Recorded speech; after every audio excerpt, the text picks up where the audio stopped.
खुलुमबाय। गोजोन फुंबिलिनि गाहाम हामलायनायखौ बयनिसिमबो जासिहरनाय थाबाय। दिनै 9 मार्च 2025 इं मायथाइनि सानसेनि पान्जाबि थुनाय राशिफोरखौ फरायथिना लाबाय।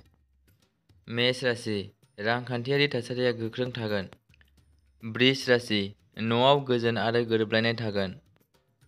मिथुन राशि आयनि गोदान फुंखा जागोन आरो रां थिसननायनिफ्राय मुलाम्फा जागोन। कर्कट राशि राङारि थासारिया गोख्रों जागोन।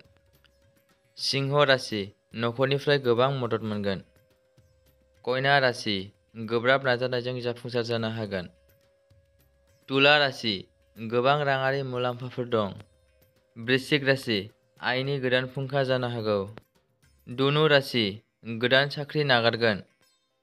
मकर राशि राङारि आफादफोराव सांग्रां जानांगौ, सोलोजों रां थिसन। मीन राशि न'आव गेदेरफोरनि बोर मोनगोन। दिनैनि राशि फरायथिनाया एसेनोसै। बेजों लोगोसेयैनो बुहुमनि साफ्रोमबो सुबुंफोरनि थाखाय दिनैनि साना गाहामैनो बारलांनो थाखाय आनान गसाइनाव आरज गाबनाय थाबाय। गोजोन्थों।